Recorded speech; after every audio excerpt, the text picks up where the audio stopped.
Olá a todos, eu sou Matheus Delbon, professor aqui da FAAP. A gente vai conversar um pouquinho com o professor Valnei, que é, além de professor aqui da casa, também é juiz do trabalho. E recentemente foi aprovada a nova legislação trabalhista, né, que muda bastante as relações de trabalho. E gostaria que o professor Valnei explicasse um pouco. Tem todo esse debate sobre se é bom ou se é ruim, mas enfim, foi aprovado, isso começa em vigor. Como as empresas e os trabalhadores, os sindicatos dos trabalhadores, sindicatos patronais, vão poder utilizar essa nova ferramenta da legislação trabalhista?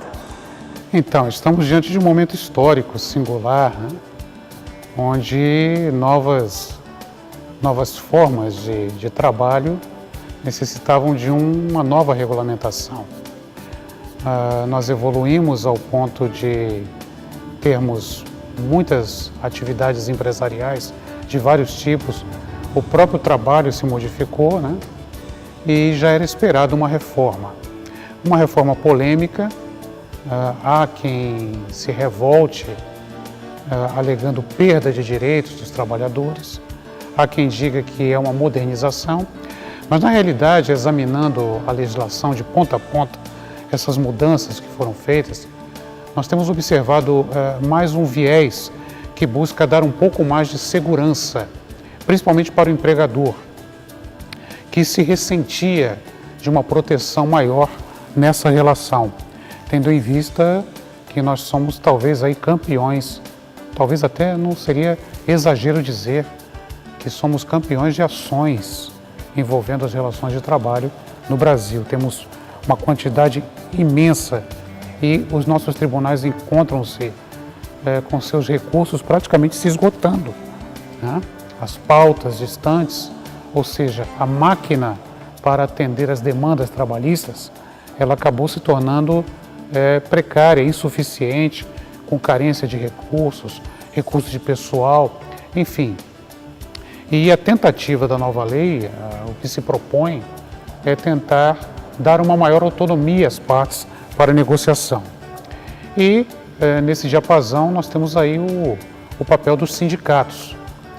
De certa forma, os sindicatos perdem com a perda da contribuição sindical, mas, por outro lado, tornam-se atores muito importantes, atores principais nas negociações coletivas, diante da previsão da prevalência do negociado sobre o legislado, que, aliás, deve até ser feito já um esclarecimento, não é tudo que será negociável.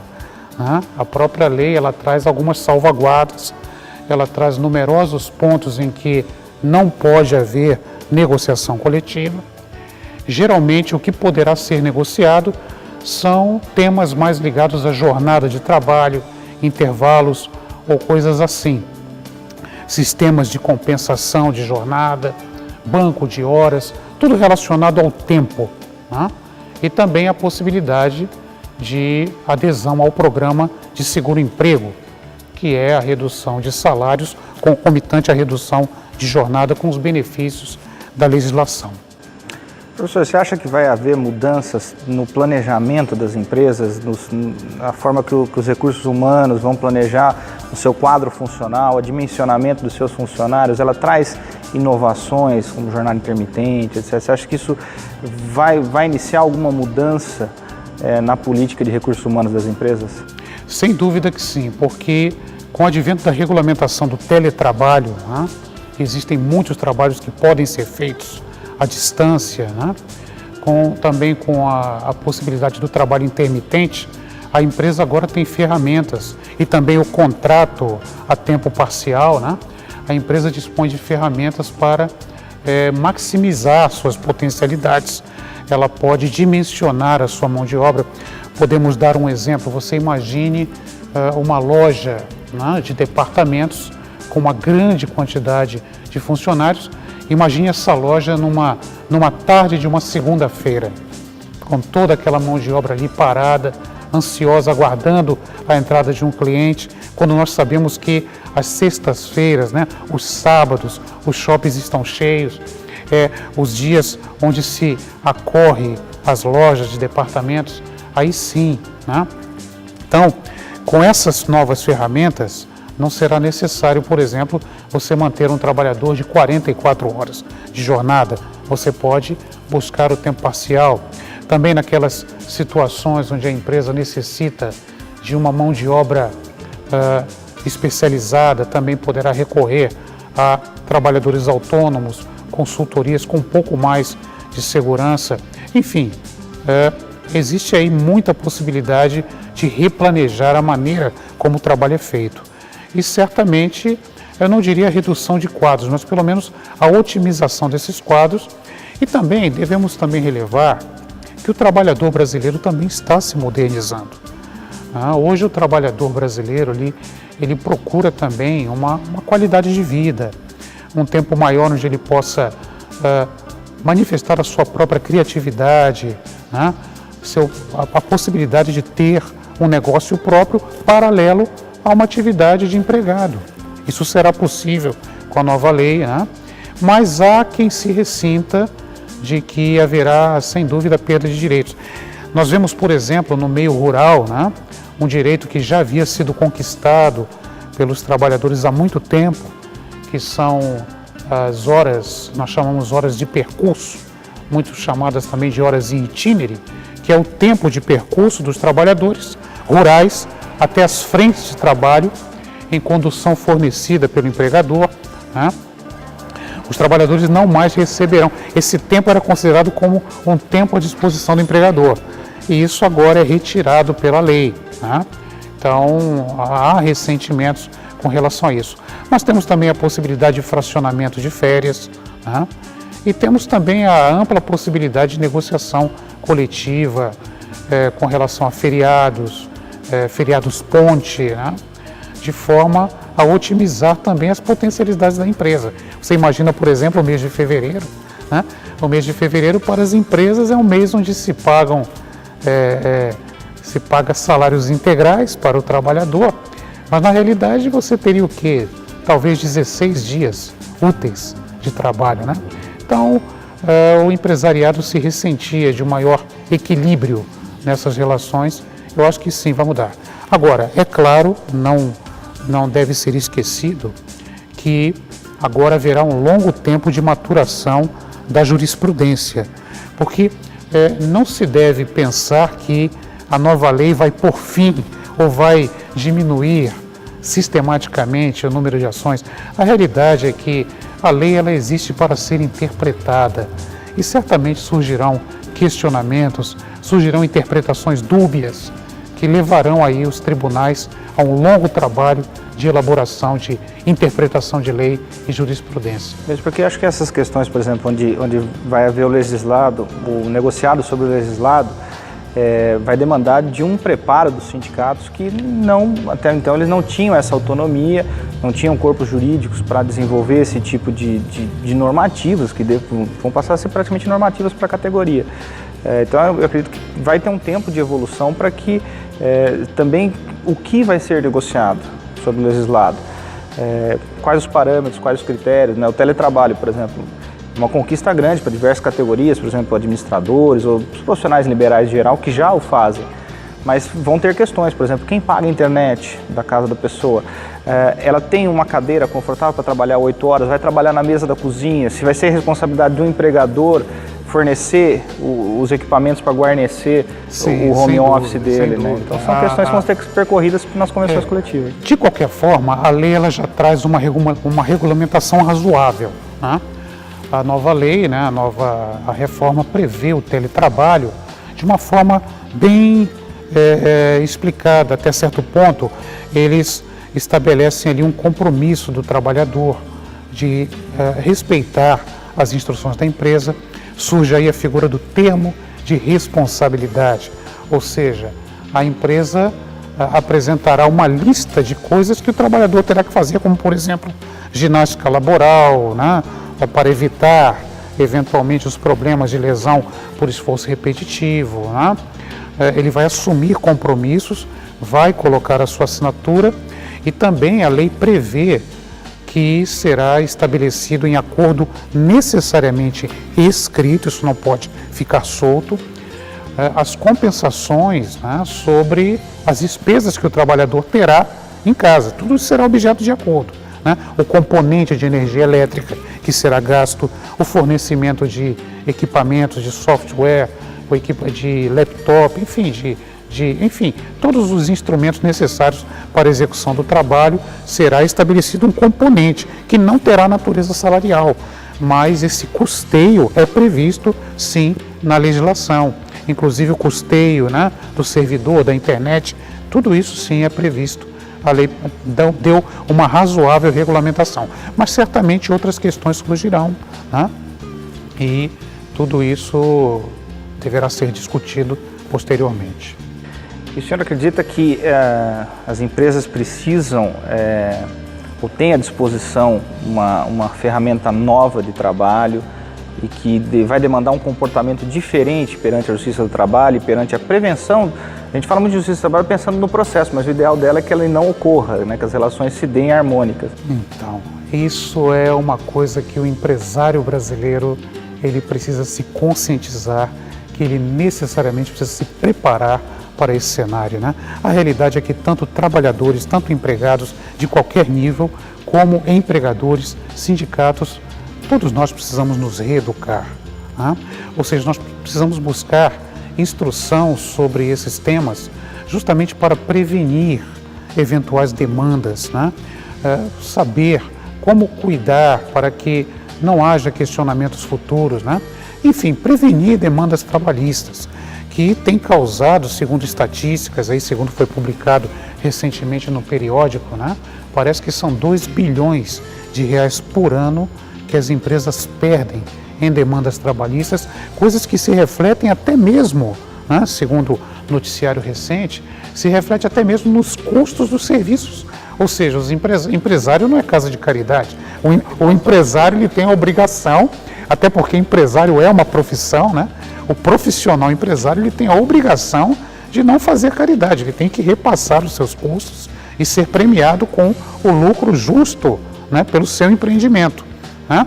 E na medida em que ele é obrigado a despender valores elevados, tudo isso certamente vai eclodir em aumento de tarifas bancárias, aumento de custos de mercadorias ao consumidor. No final, a sociedade paga a conta da demanda trabalhista, de uma forma ou de outra, né?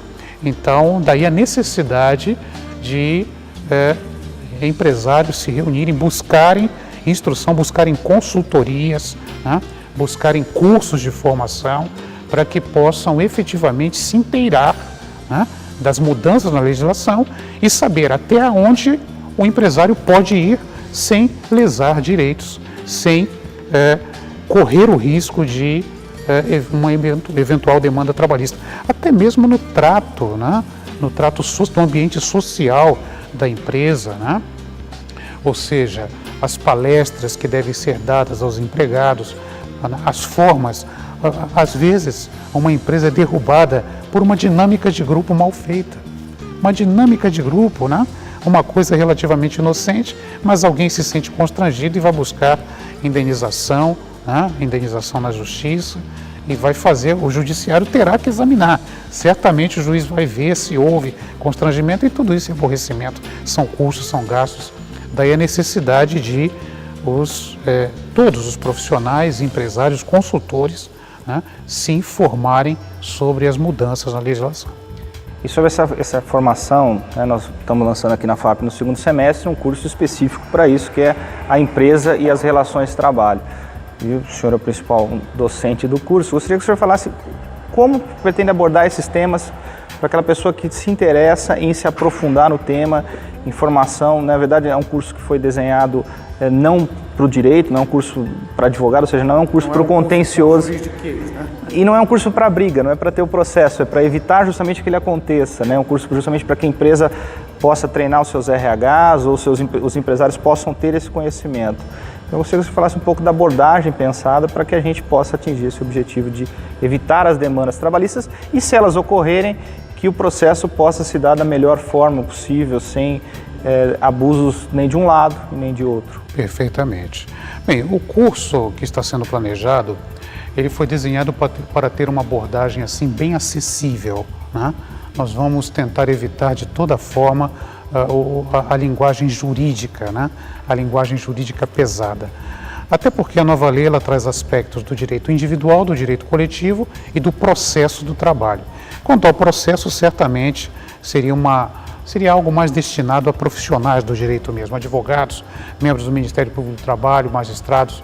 Mas para o público ao que se destina o curso, a intenção é nós apresentarmos, em primeiro lugar, tentar mostrar para o empresariado como os empregados olham para as empresas, quais as expectativas que eles têm ao chegar na empresa, que direitos eles conhecem, desconhecem, até que ponto eles precisam ser treinados para a execução execução dos trabalhos para os quais estão sendo contratados.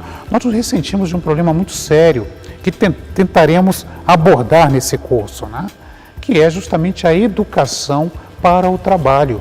O Brasil se ressente de uma educação tanto para o empregado quanto para o empregador, né? Ou seja, não estou falando da educação baseada nos valores, né? A maneira de tratar, não é isso. Mas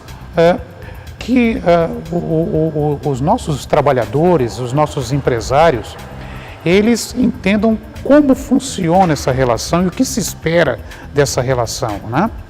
Nós temos, por exemplo, empresários que acreditam plenamente numa abordagem com seus empregados, uma abordagem muito social, muito cordial, né?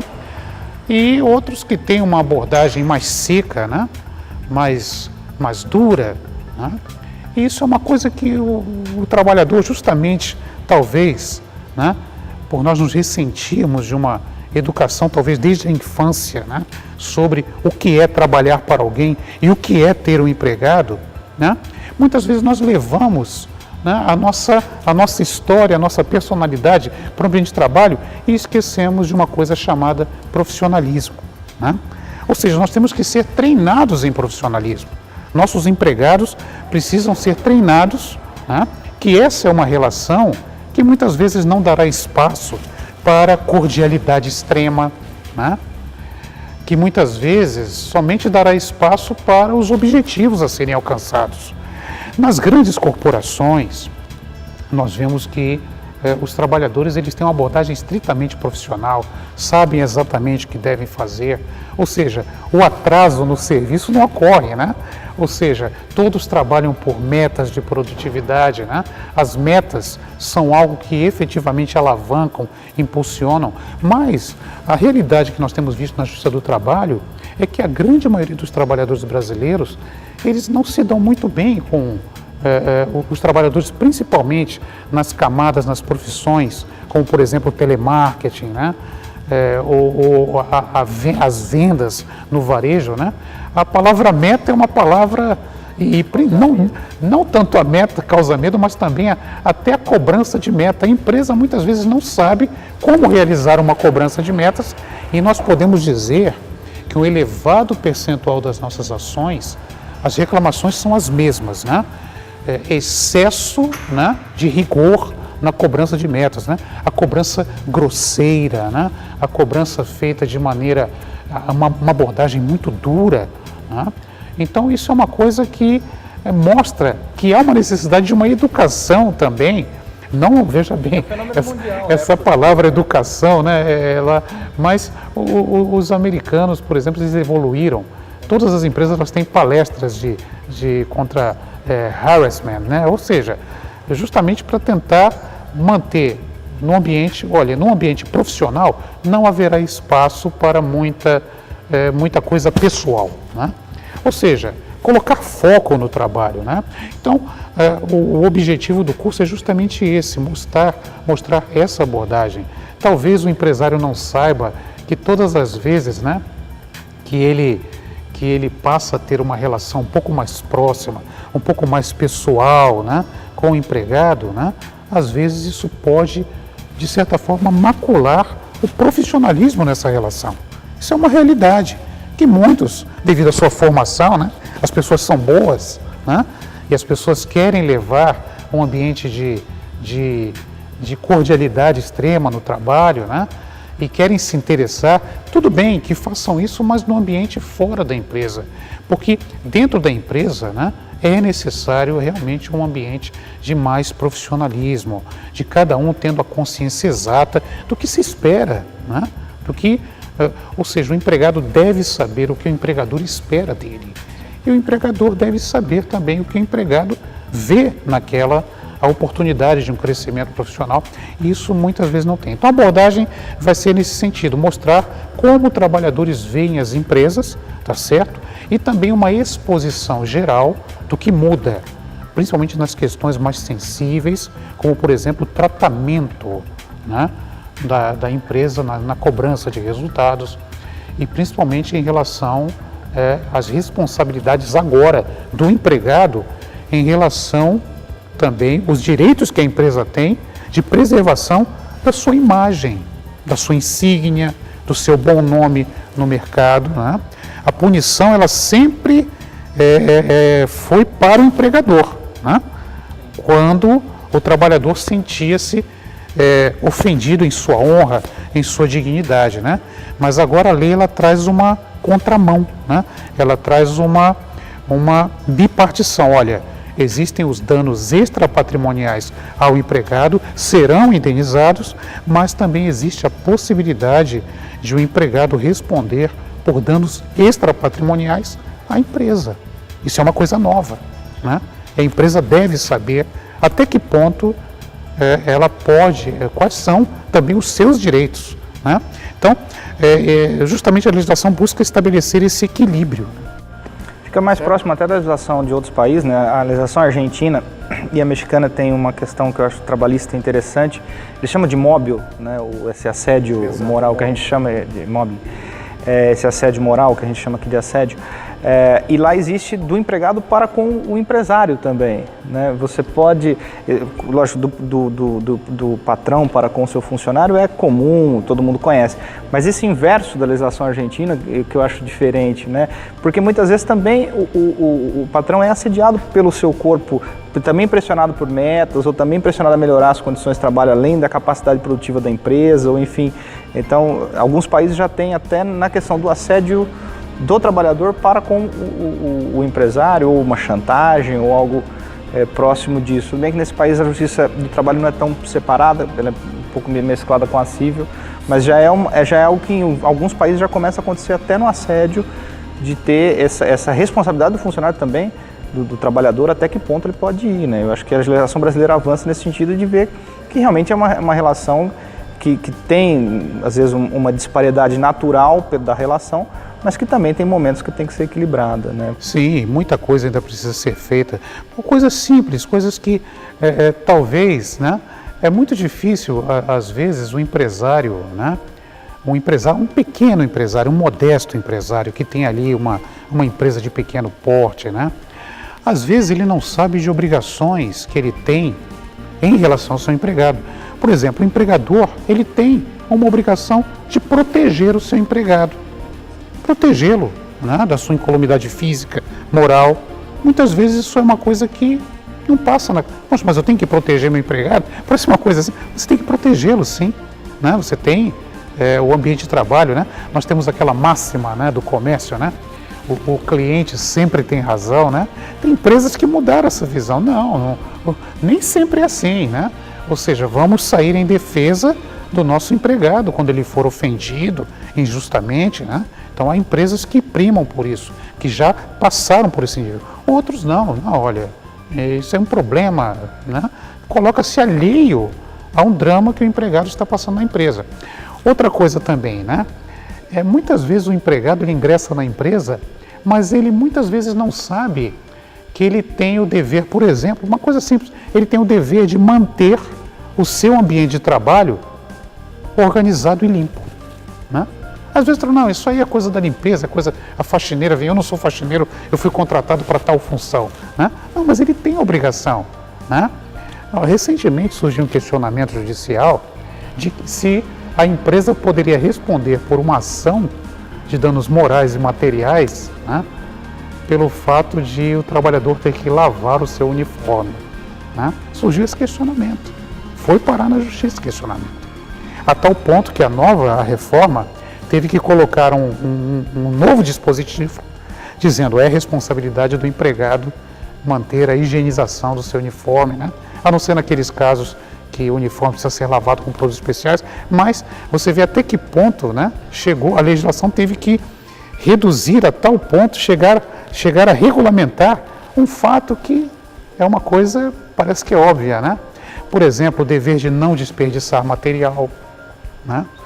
Tem várias coisas que nós, como brasileiros, nós precisamos ainda aprender para aprimorar essas relações. Porque, na realidade, o que está acontecendo agora? O que estava acontecendo até agora? As indenizações por danos morais, né? O que são as indenizações por danos morais? Muitas vezes, a indenização por danos morais, ela é o preço que estamos pagando, né? Porque o empresário paga a indenização, mas isso vai refletir no preço da mercadoria, né? Esse é o preço que nós estamos pagando, né? A indenização por danos morais, justamente por essa carência de educação para o trabalho e educação para o empresariado, né? Ou seja, se os empresários estivessem realmente com uma formação adequada para lidar com o trabalhador, e se o trabalhador realmente conhecesse as suas responsabilidades e fosse educado desde pequeno, né, sobre as suas responsabilidades quando ingressasse numa empresa e vice-versa, o empregador ao receber esse empregado, certamente nós não teríamos talvez a litigiosidade que temos, né? Então a Justiça do Trabalho acaba fazendo um papel educativo de uma educação que deveria já ter acontecido, né? Então, talvez essa seja uma das raízes da quantidade imensa de demandas trabalhistas que temos. E na sua visão de magistrado, o senhor acredita que uma empresa que tem um conhecimento melhor da legislação trabalhista, tem um conhecimento mais profundo dessas relações, evitaria demandas judiciais desnecessárias? E eu não sei o percentual que você enxerga na sua vara de trabalho, no seu dia a dia, de olhar aquela ação e falar, isso poderia ter sido evitado com um pouquinho mais de zelo nessa relação. Olha, eu sou magistrado há 24 anos, cerca de 24 anos, vou completar agora, e eu tenho observado esses anos todos. Eu acredito na boa vontade entre as pessoas. Eu acredito num clima de boa vontade. Eu acredito que o trabalhador brasileiro, né, ele tem a capacidade de se adaptar, ele tem uma capacidade de profissionalismo, desde que a ele seja estendida a mão, né, a mão do seu empregador, no sentido de treiná-lo realmente para o trabalho, conscientizá-lo da responsabilidade que ele tem, ou seja, que ele não está trabalhando apenas para ele, mas ele está trabalhando para uma empresa com vistas a uma carreira, né? Ou seja, à medida que as empresas elas começarem a investir, né, nesse treinamento, nós tivemos um avanço muito grande, né? Com a lei que, na minha opinião, é um avanço muito grande. A lei considera que não será mais tempo à disposição, né, a educação do trabalhador, né? Nós estamos recebendo ainda uma quantidade de demandas, né, onde o empregado ele ajuiza uma ação contra a empresa pelo fato de a empresa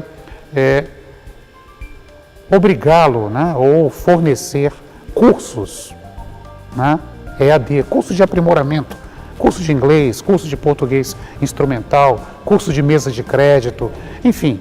E as pessoas vão à Justiça do Trabalho entendendo que, olha, na medida que ele está me obrigando a fazer um curso, eu tenho que ser remunerado por esse curso, né? Poxa, mas eu ficava pensando com meus botões como magistrado, poxa vida, né? Será que o trabalhador não está vendo que ele está tendo uma oportunidade de educação gratuita, que certamente irá ajudá-lo na sua carreira profissional, no avanço profissional, enfim, né? As empresas, elas se ressentiam de dar essa educação à distância, porque era um convite a uma ação trabalhista, né?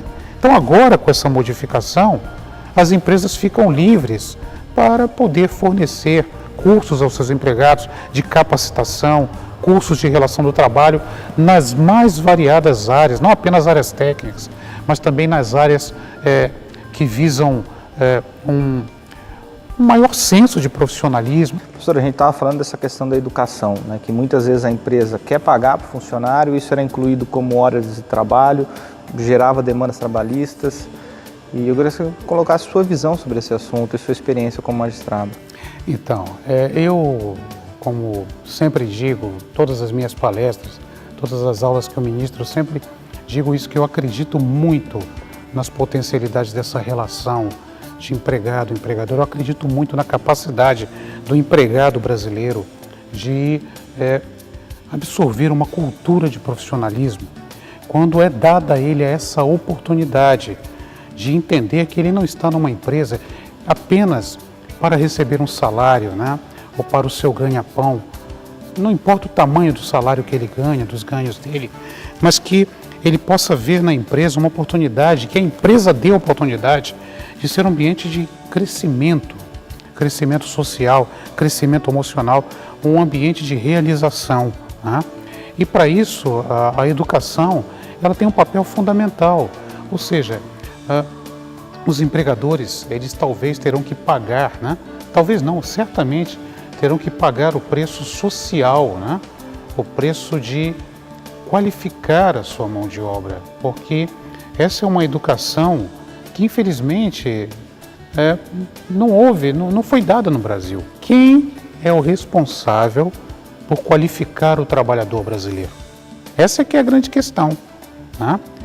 De onde nós podemos esperar que o nosso trabalhador seja qualificado, seja preparado para ingressar no mercado de trabalho? Quanto custa para o empresário, por exemplo, criar um posto de trabalho? Né? Muitas vezes isso não é visto, né? Nós queremos um emprego, mas para criar aquele posto de trabalho existe um investimento, né? Então, se a empresa precisa daquele empregado, precisa daquela mão de obra qualificada, quem deve qualificar? São os pais?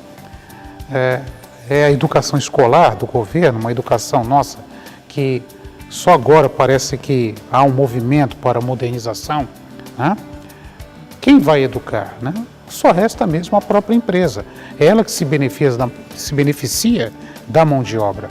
Então cabe à empresa despertar para essa necessidade de qualificar o seu trabalhador, motivando e fazendo com que ele tenha consciência do seu papel dentro da empresa, né?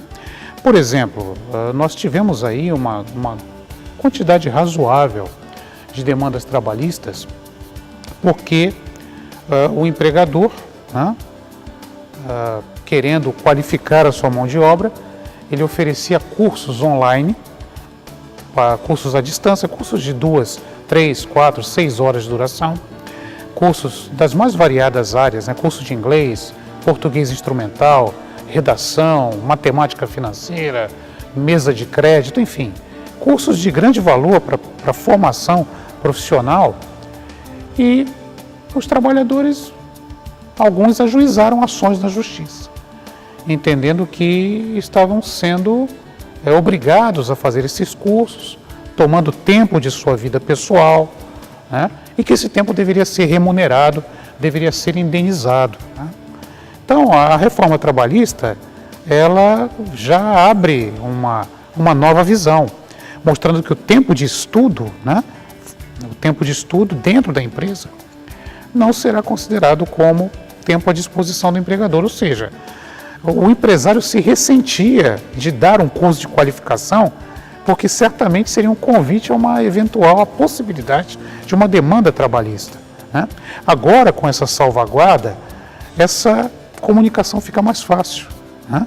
Ou seja, o trabalhador tem a condição de receber educação gratuita, de boa qualidade, que não será útil apenas na empresa em que está, mas será uma alavanca para a sua carreira futuramente. Então, é esse tipo de consciência que nós temos que despertar no trabalhador brasileiro e na empresa, né? Ou seja, a empresa deve ter também meios legais, uma facilitação para fornecer esse conforto, essa possibilidade de ascensão educacional e social do seu empregado. Porque amanhã ou depois ele sai da empresa, ele não sai apenas com uma indenização, mas ele sai com uma formação que irá alavancá-lo, né, para ter melhoria de currículo até para outros empregos, né? Ele já está melhor qualificado. Né? Às vezes a qualificação de uma grande empresa é de muita valia para uma empresa menor que não vai ter essa condição de Exato. Você imagina como o empregador se sente, né? forneci educação de graça, paguei o curso, né? Melhorei a condição e estou sendo premiado aqui com uma demanda trabalhista muito difícil realmente. O professor Luiz Felipe Pondé, a última vez que esteve aqui no campus de Ribeirão Preto, fez uma brincadeira interessante, né? Ele disse que o empreendedor brasileiro deveria ser canonizado, deveria ter ONG de proteção, deveria ter... porque realmente tem muitas pessoas que têm medo. Eu mesmo tenho amigos que optaram por não empreender, a gente tinha negócio juntos, e falou, vamos abrir um negócio, não, mas a gente vai ter que contratar funcionários e aí nós vamos ter ações trabalhistas, então eles prefiram continuar como autônomos, a não abrir uma empresa, não contratar, porque tinha medo dessa demanda trabalhista, e tinha várias histórias, fulano aconteceu isso, quebrou por ações trabalhistas, enfim.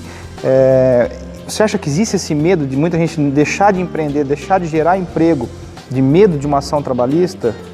E você acha que se isso ocorre, existe motivos para isso? Isso é uma realidade. Temos que confessar, devemos confessar de que é uma realidade.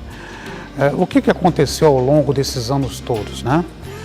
O direito do trabalho, ele surge há muito tempo, no Brasil é regulamentado, e já estava regulamentado antes de 1943.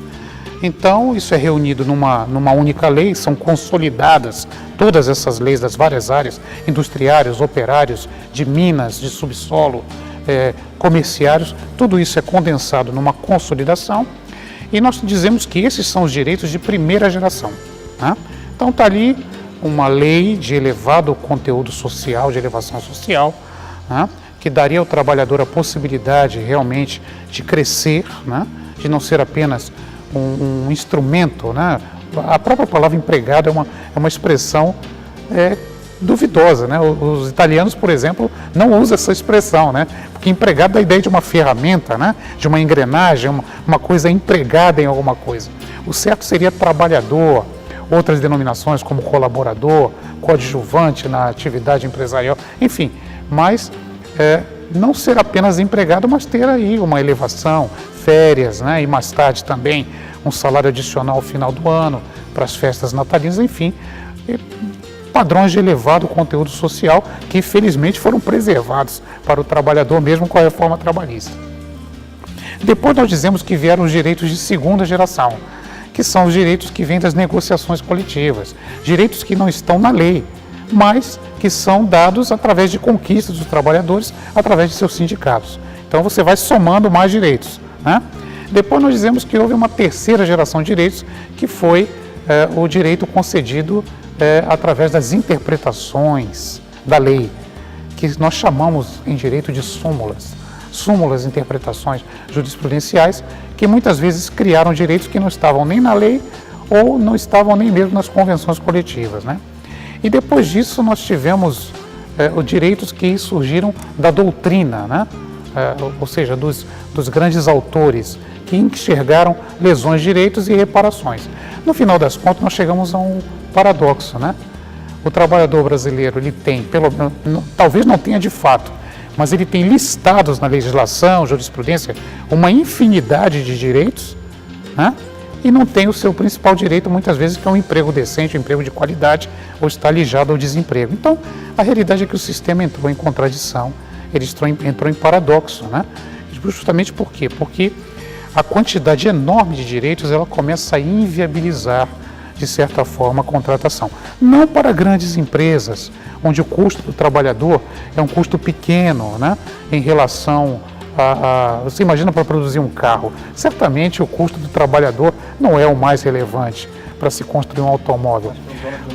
Mas estamos falando aqui do armazém da Dona Aurora, do armarinho da vovó tal, da picanha lá, do sujeito que tem lá uma marmitaria no fundo da casa. Ou seja, os microempresários, né, as pequenas empresas que realmente geram emprego, pensam duas vezes, né?